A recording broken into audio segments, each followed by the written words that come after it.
माव जी महाराज की। देखिए, इस अवसर पर मैं थोड़ा पहले आ गया था, तो मैंने इस अवसर पे कुछ चीजें नोट भी की है, कुछ चीजों को कलमबद्ध भी किया है, किसी को रिकॉर्ड भी किया है। उसका एक कारण है, अभी मैं बताऊंगा क्यों हम ऐसा किया। श्री हरिमंदिर स्वर्ण शिखर प्रतिष्ठान महोत्सव बेणेश्वर धाम के अवसर पर हम सबको ऊर्जा दे रहे, हम सबका मार्गदर्शन कर रहे और एक सात्विक प्रवृत्ति के पीठेश्वर बेणेश्वर धाम पीठेश्वर गोस्वामी सुधानंद जी महाराज साहब के चरणों में वंदन करता हुआ मेरी बात को मैं प्रारंभ करता हूँ।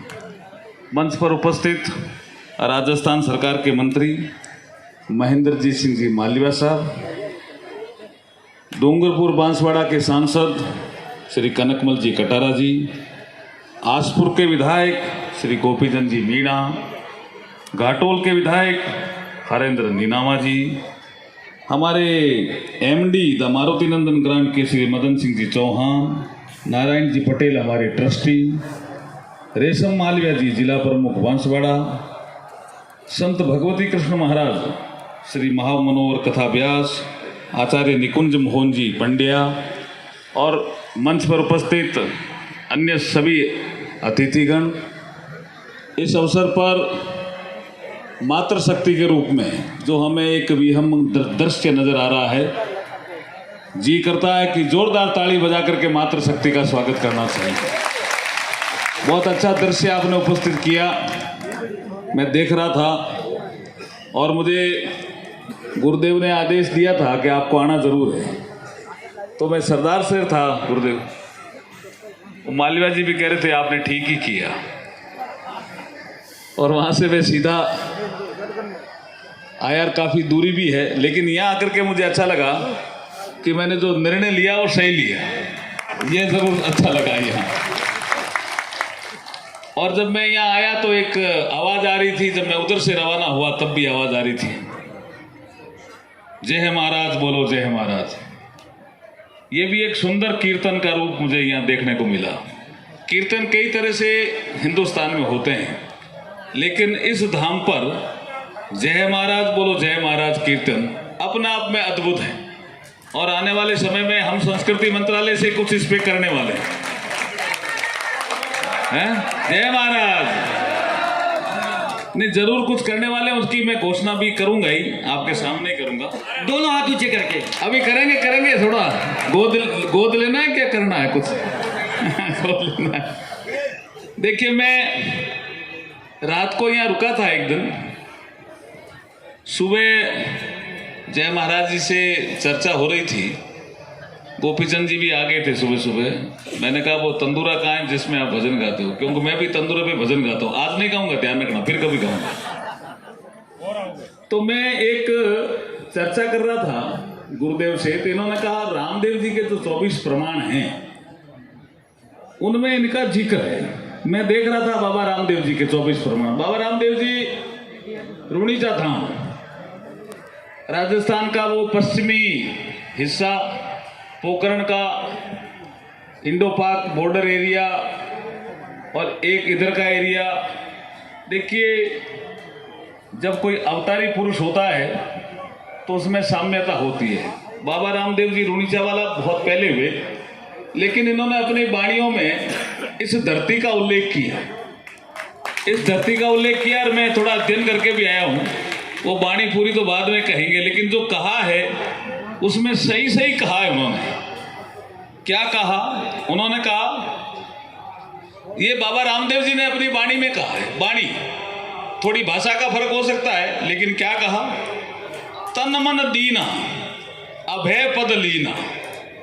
जो तन मन दे देते हैं उनको अभय पद प्राप्त होता है। जैसे गुरुदेव को हुआ, गुरु माता को हुआ, ये अभय पद है, आपने दिया ना ये अभय पद।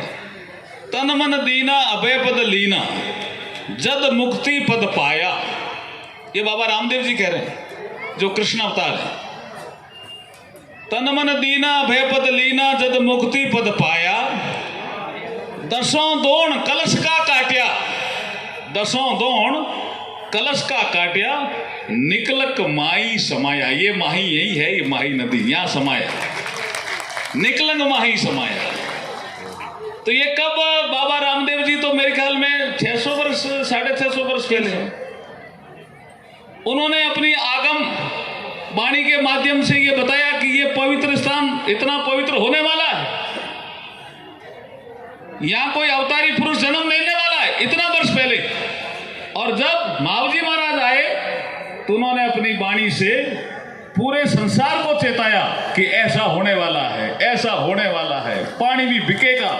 लोग कल्पना नहीं करते थे, पानी भी पैसों से बिकेगा। उस समय कोई 300 वर्ष 350 वर्ष कोई कल्पना करता था क्या? हवा में बात होगी, कोई कल्पना करता था क्या? तो उस पर रिसर्च करने की जरूरत है। हमें प्रधानमंत्री जी ने कहा भी है कि उस पर रिसर्च करनी है। मानगढ़ धाम में जब प्रधानमंत्री जी आए थे तो आपसे जब चर्चा हो रही थी तो आपकी तरफ मुखाबित होकर के प्रधानमंत्री जी ने कहा कि आपका रिसर्च वर्क कैसा चल रहा है? तो आपने मेरी और मुखाबित होकर के कहा मेघवाल जी संभाल रहे हैं। तो अब संभालना ही पड़ेगा संभालना ही पड़ेगा। तो 3-4 चीजें जो मैं वहां मंत्रालय से चर्चा करके लाया हूं, इस संबंध में आपको बताना चाहता हूं। एक तो मैं देख रहा था कि काफी लोग यहाँ पहले बैठ गए थे, करीब 10:30 बजे ही बैठ गए थे और यात्रा चल रही थी। तो ऐसा कोई आयोजन हो तो मावजी महाराज पे फिल्म होनी चाहिए जो इस पर्दे पे दिखती रहे। तो हमारा संस्कृति मंत्रालय पहला काम तो ये करेगा कि मावजी महाराज पे एक फिल्म बनाएगा जिसका आज का दृश्य भी सम्मिलित होगा। कलश यात्रा का फिल्म हमारा संस्कृति मंत्रालय बनाएगा। वाह प्रिंस भैया बहुत बहुत बधाई आपको भी। जय महाराज। फिल्म हमारा संस्कृति मंत्रालय बनाएगा। आपको उसमें रोल करने वाले लोगों के नाम देने हैं, तो वो आप जितना जल्दी दे देंगे, यहाँ भी आकर के वो प्ले कर लेंगे। नहीं, प्ले भी करेंगे, अपना भी शूटिंग करेंगे। कुछ चित्र जो हमने लिए हैं उनको मैं दिखाऊंगा। मेरी रास्ते में बात भी होगी, मैंने कहा तो बहुत वियंग दृश्य है। तो हमारे आईजीएनसी एक हमारा केंद्र है संस्कृति मंत्रालय का, इंदिरा गांधी राष्ट्रीय कला केंद्र, उसके सेक्रेटरी से मेरी बात हुई, सच्चिदानंद जोशी से। उन्होंने कहा साहब आप घोषणा कर देना, हम संस्कृति मंत्रालय से ऐसा अगर प्रोग्राम है, इतनी बड़ी मात्र शक्ति, इतनी मात्रा में कलश लेकर के आई है। मैंने कहा 11,000 तो ये कह रहे हैं, मुझे तो 20,000 के आसपास मात्र शक्ति लगती है। बोला आप घोषणा कर देना। तो हम संस्कृति मंत्रालय से फिल्म बनाएंगे, अगली बार यहाँ दिखाएंगे आपको, सब देखना इसको। बहुत सुंदर फिल्म बनेगी। उसके लिए कैसे कलाकार होंगे, क्या होगा, कुछ स्थानीय गायन होगा, वो सब आपको देना पड़ेगा।